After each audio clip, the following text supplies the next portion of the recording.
almost fall time, and we are now looking at one of our hay fields here. Yeah, so our goal this year was to get a second cutting of hay. That didn't happen for us.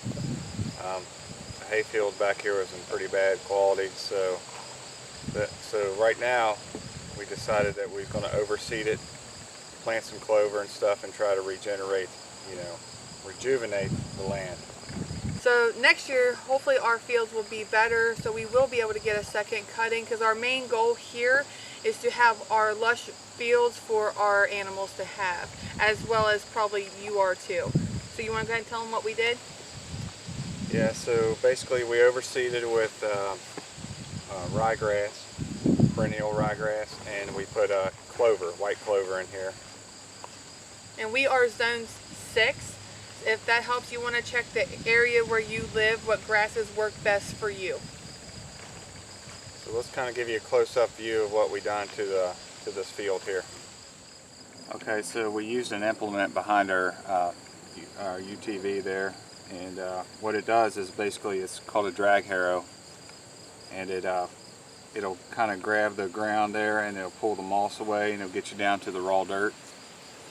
As you can see down here where I'm at, you can see our clover that we already planted is kind of germinating here.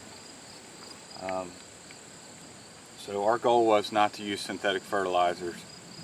Kind of been doing some studying on, the nitrogen cycle and things like that. The clover actually gathers nitrogen from the air and it absorbs into its roots, and it distributes that and feeds the other grass in the ground. So we planted some other grasses in here. The perennial ryegrass is what we kind of overseeded with this year. So hopefully we can get a big boost, and next spring we have some nice pasture to grow. We'll do some close-ups of the moss and things and show you how that kind of just has some forks, and it removes the moss out of the way. So when we're talking about moss in the pasture, if Ashley can get a zoom in on this. So this is kind of the moss that's up underneath the grasses. When you overseed your pasture, the seed just lands on top of the moss, and essentially it just rots away. So in order to get good germination, the seed has to have soil contact. So that's what this drag harrow does. It just rips this stuff right up out of the ground and kind of just lays it up on top of your grasses like this, so you can get that seed down into the dirt. And we've been fortunate, it's been raining the past 3 days, so that's going to really help out. And the temperature has been right around 80 degrees, so it's been about perfect. We'll go down to the end of this field, and we'll just show you kind of the way it used to look like 2 years ago. Well, what was that, a year and a half ago? Yeah, I think so. A year and a half ago. And this field here was just nothing but like briars and blackberry bushes, small trees, little cedars. Bush hogging has helped it out a lot, but it's still, a lot of the grasses have just kind of have not been able to get nutrients that they need. Yeah, they're being choked out. Yeah, just being choked out by all the weeds over the years. So our goal is to have a better pasture next year, and that's what we're striving for. Okay, we'll go ahead and drive down there towards the end of the field. We'll show you what it looks like.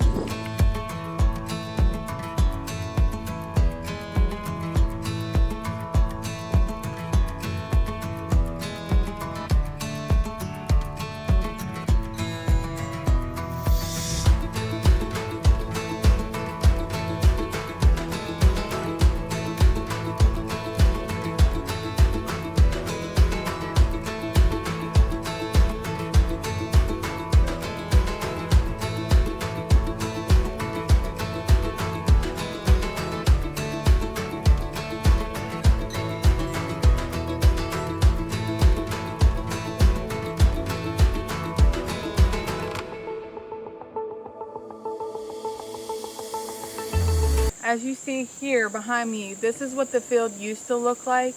This is our second summer here, And before that, this field was left for years just to overgrow and have all these weeds choke out all the grasses that we need for our hay fields. You can see the brown knapweed that's coming in. Our honeybees love this, but unfortunately our goats don't care for it. It doesn't really benefit us for our hay. So what we've done last year and also this year, we've bush hogged. We first started bush hogging it our first year here. And so that really helped cut it all back. So that's what our main goal was to bush hog it, to get the weeds down, and then this year was actually able to get a cutting off of it, our first cut. Now this year we are debating whether or not a second cut or not, but at this point we're more about just getting the field just the best it can be, and just really kind of helping it thrive. So this is the before that we have, that we were faced with. So don't get discouraged if you're looking at land and to buy for your own homestead. Don't get discouraged when you see a plethora of weeds and thorns. That it will come back, and if you get all these weeds cut down and actually give the native grasses a chance to come back up, they will. And again, search your area for grasses that like to grow in your area. You can contact your extension office to see if they can recommend what grasses for you to plant as well. But the main thing is to get these weeds knocked down and take that drag harrow and just dig into the dirt. We're not plowing it, we're just kind of scratching the surface, because you don't want to lose all the microorganisms that's in the ground already, but just scraping off the bottom, just kind of peeling back that layer so the seed actually has a chance to make contact with the dirt to thrive. Let's just get a close-up of the weeds and stuff are back in here. There's a lot of blackberry bushes, just honey locust, or not honey locust, but I can't even think what it is. Yeah, that Chinese honeysuckle, that's what it is. We had trees and all kinds of things growing in this field, and it was in bad shape. There's some goldenrod. There's a cedar tree there. But if you look down in here deep, you can kind of see, I know they get choked out because they don't get a whole lot of sunlight, but there is some grasses down in there that are still in there. They just can't grow above the weeds and the trees. We can probably come bush hog this corner a little bit more. There's still not a whole lot there because our fence line's kind of beyond that tree there, the big tree. Kind of give you an overview of the field. I mean, there's still some weeds and things in there, but we hope that that perennial ryegrass will kind of overcome some of the weeds that are still in the field.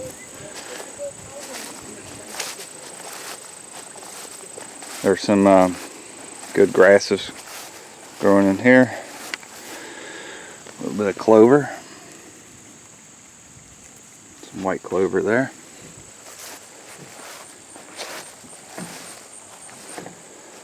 Just kind of want to give you a view of what it looks like now. Kind of excited to see what next spring holds. Now we'll just go over and we'll show you the drag harrow.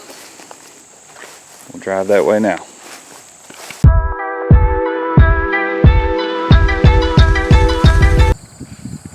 This is the drag harrow. We bought this used, of course. I mean, as you can tell, it's like a little rough, but it gets the job done. So this is a, I think it's 8 by 8 is what this size is, this one. And we just pull this behind our side by side. If you zoom in here a little closer, we can show you what it does. It has two different functions. The one with the tines that point down like this, when you put the bar on this side, it's more aggressive, so it kind of, that's where you get the rougher cut, where it can kind of get down there and get the moss off the grass, or the ground, I mean. So what we do is just pull this around the field a few times, probably the best practice is to pull through twice in the kind of same area, just so you probably get more of the moss that way. So you're not just pulling through one track, you got multiple tracks, because these teeth are kind of spaced out every 8 inches, I guess. And then the other function is, if you take the bar here and you put it on the other side, it basically flips these over, and it smooths out like raw dirt, makes it real flat, and the tines are kind of pointed up in the air. So we just wanted to give you kind of a look at the drag harrow and what it does. And this does not till up the ground or anything. It just kind of, like we said, just scuffs the top of the dirt off and gets the moss and things like that off, just so you can get that seed to soil contact, which is the main thing in germination. And that's it. Our main goal was to rejuvenate our hay fields for the next coming year. We wanted to make sure that we did not use any synthetic fertilizers. We wanted to make sure we do it as natural as possible. My study on some of the fertilizers and stuff is just not really good for the soil at all. So if we introduce that clover into the hay fields, it'll gather that nitrogen and it will distribute that feed to the other plants. And also we are using lime. So lime is good it's a natural occurring just mineral basically out of the ground, which has calcium in it.